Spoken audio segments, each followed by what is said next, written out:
میں کئی دنوں سے یہ بات سوچ رہی تھی، دل میں سوال اٹھتا تھا کہ اتنی عمر میں یہ چھوٹا سا بچہ کیسے، لیکن میں نے کبھی پوچھنے کی ہمت نہیں کی۔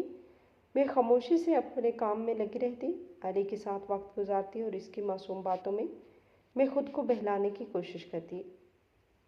ایک دن شام کا وقت تھا، گھر کے صحن میں ہلکی ہلکی ہوا چل رہی تھی۔ علی میرے پاس کھیل رہا تھا اور سیٹھ اسلم کرسی پر بیٹھے اسے دیکھ رہے تھے۔ ان کے چہرے پر ایک عجیب سی نرمی تھی، جیسے وہ اسے دیکھ کر اندر سے سکون محسوس کرتے ہوں۔ اچانک انہوں نے میری طرف دیکھا اور آہستہ سے بولے کہ شاید تمہارے دل میں یہ سوال ہو کہ یہ بچہ میرا کیسے ہے۔ میں تھوڑی گھبرا گئی۔ میں نے فوراً کہا کہ نہیں، میں نے کبھی ایسا نہیں سوچا، لیکن انہوں نے ہلکی سی مسکراہٹ کے ساتھ کہا، نہیں، تم ضرور سوچتی ہو، ہر کوئی یہی سوچتا ہے۔ پھر انہوں نے گہری سانس لی اور آہستہ آہستہ بولنا شروع کیا کہ دراصل یہ بچہ میرا نہیں ہے، اس کا مجھ سے کوئی تعلق نہیں۔ جیسے تم مجھے ملی، ویسے ہی یہ بچہ بھی مجھے سڑک سے ملا تھا، لیکن اس وقت یہ صرف 20-25 دن کا تھا۔ میں حیرت سے ان کی طرف دیکھتی رہ گئی، میری آنکھیں کھل گئی، دل میں ایک عجیب سا احساس پیدا ہوا۔ میں نے علی کی طرف دیکھا جو زمین پر بیٹھا اپنے کھلونوں سے کھیل رہا تھا، اور سوچنے لگی کہ یہ ننھا سا بچہ کتنی بڑی آزمائش سے گزرا ہوگا۔ انہوں نے بات جاری رکھی اور کہا، اس دن میں کہیں جا رہا تھا، سڑک کے کنارے ایک کپڑے میں لپٹا ہوا یہ بچہ پڑا تھا، کوئی پاس نہیں تھا، کوئی اسے اٹھانے والا نہیں تھا۔ لوگ آتے جاتے رہے لیکن کسی نے توجہ نہیں دی۔ ان کی آواز میں درد تھا، وہ ماضی کو یاد کر رہے تھے۔ انہوں نے کہا کہ میں نے جب اسے دیکھا تو میرا دل کانپ گیا، میں اسے چھوڑ نہ سکا، میں نے اسے اٹھایا اور گھر لے آیا، تب سے میں نے اسے پالا ہے۔ انہوں نے علی کی طرف دیکھتے ہوئے کہا کہ اب یہ میرے لیے سب کچھ ہے، میری زندگی کا سہارا، اس کا نام میں نے علی رکھا ہے۔ میں یہ سب سن کر خاموش رہ گئی، میرے دل میں ان کے لیے ایک عجیب سی عزت پیدا ہو گئی۔ میں سوچنے لگی کہ آج کے دور میں بھی ایسے لوگ ہوتے ہیں جو کسی اجنبی کے لیے اپنا سب کچھ لگا دیتے ہیں۔ میں نے آہستہ سے کہا کہ آپ نے بہت بڑا کام کیا ہے، ہر کوئی ایسا نہیں کر سکتا۔ انہوں نے ہلکی سی مسکراہٹ کے ساتھ کہا کہ یہ سب اللہ کا کرم ہے۔ میں نے دل ہی دل میں سوچا کہ پہلے انہوں نے اس بچے کی مدد کی اور اب میری بھی۔ کیا واقعی اس دنیا میں ایسے لوگ ہوتے ہیں جو بغیر کسی مطلب کے دوسروں کا سہارا بن جاتے ہیں؟ مجھے لگا کہ وہ اس دنیا میں اکیلے ہیں، شاید ان کا کوئی اپنا نہیں، اسی لیے انہوں نے دوسروں کو اپنا لیا ہے۔ لیکن جیسے ہی یہ خیال میرے دل میں آیا، انہوں نے خود ہی کہا کہ ایسا نہیں ہے، میرے بہت سارے رشتہ دار ہیں۔ ان کے لہجے میں ایک عجیب سی سنجیدگی تھی، جیسے اس بات کے پیچھے بھی کوئی کہانی چھپی ہو۔ میں خاموشی سے انہیں دیکھتی رہی اور محسوس کیا کہ ان کی زندگی بھی شاید اتنی سادہ نہیں جتنی نظر آتی ہے۔ اس گھر میں مجھے ہر طرح کی سہولت حاصل تھی، میرا کام صرف علی کو سنبھالنا، اس کی دیکھ بھال کرنا اور اس کا خیال رکھنا تھا۔ صبح ہوتی تو میں اس کے ساتھ جاگتی، وہ ہنستا کھیلتا میرے ارد گرد گھومتا رہتا اور میں اس کی ہر بات پر مسکرا دیتی۔ آہستہ آہستہ وہ مجھ سے اس طرح مانوس ہو گیا جیسے واقعی میں اس کی ماں ہوں۔ سیٹھ اسلم نے میرے لیے الگ کمرہ دیا تھا، صاف ستھرا، کشادہ اور پرسکون کمرہ، جہاں مجھے کسی چیز کی کمی محسوس نہیں ہوتی تھی۔ انہوں نے میرے لیے اچھے کپڑے لے کر دیے، جوتے لے کر دیے اور ہر وہ چیز دی جو مجھے پہلے کبھی نصیب نہیں ہوئی تھی۔ میں جب چاہتی کھانا منگوا لیتی، گھر میں بھی ہر طرح کا اچھا کھانا موجود ہوتا۔ میری صحت جو پہلے کمزور ہو چکی تھی، اب آہستہ آہستہ بہتر ہونے لگی، میرے چہرے پر بھی پہلے جیسی زردی ختم ہونے لگی۔ گھر میں کسی چیز کی کمی نہیں تھی، سکون تھا، آرام تھا، عزت تھی۔ لیکن پھر بھی دل کے کسی کونے میں ایک خلا تھا جو کبھی نہیں بھرتا تھا۔ رات کو جب سب سو جاتے اور خاموشی چھا جاتی تو میں اپنے بستر پر لیٹ کر چھت کو دیکھتی رہتی ہوں۔ میری آنکھوں کے سامنے شہزاد کا چہرہ آ جاتا، اس کی وہ نرم باتیں، اس کا خیال رکھنا، اس کا میرے لیے چھوٹی چھوٹی خوشیاں لانا، سب کچھ یاد آتا اور میرا دل بھر آتا۔ میں سوچتی اگر وہ آج میرے ساتھ ہوتا تو میری زندگی کیسے ہوتی، شاید میں اسی کے ساتھ ایک سادہ سی زندگی گزار رہی ہوتی، شاید ہمارے بھی چھوٹے چھوٹے خواب ہوتے، شاید ہم بھی ایک دوسرے کے ساتھ بیٹھ کر ہنستے بولتے، لیکن یہ سب اب صرف خیال بن کر رہ گیا تھا۔ علی کے ساتھ وقت گزار کر میں کچھ دیر کے لیے اپنے دکھ کو بھول جاتی تھی، لیکن جیسے ہی تنہائی آتی وہی درد پھر سے جاگ اٹھتا تھا۔ اور پھر مجھے نانی کی بات یاد آتی۔ ان کے الفاظ جیسے میرے دل میں گونجتے تھے کہ جو لوگ تمہیں اپنی خوش قسمتی کی وجہ بتاتے ہیں وہی تمہیں بدقسمتی کا سبب بھی بنا دیتے ہیں۔ واقعی ایسا ہی ہوا تھا۔ مجھے منحوس کہہ کر اس گھر سے نکال دیا جاتا تھا جہاں میں نے ابھی قدم ہی رکھا تھا۔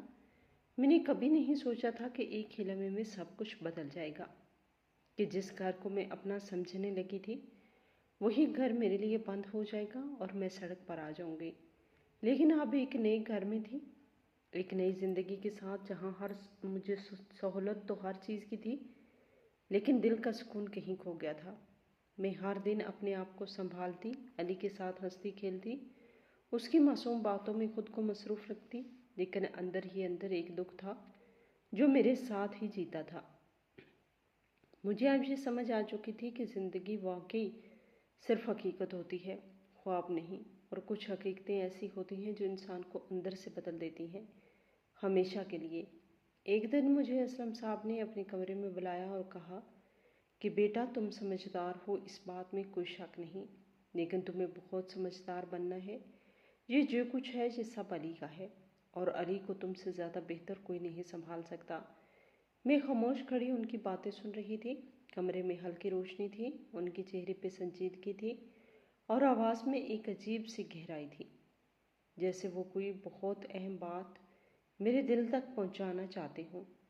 وہ کچھ سمجھا رہے تھے، کچھ بتانا چاہ رہے تھے، لیکن مجھے سمجھ نہیں آ رہا تھا کہ وہ اصل میں کیا کہنا چاہ رہے ہیں۔ میں نے آہستہ سے کہا کہ آپ فکر نہ کریں، میں علی کا خیال رکھوں گی، لیکن وہ جیسے ابھی بھی مطمئن نہیں تھے۔ انہوں نے مجھے غور سے دیکھا، جیسے میرے اندر کچھ پڑھنے کی کوشش کر رہے ہوں۔ اسی دوران ان کی طبیعت تھوڑی خراب ہوئی۔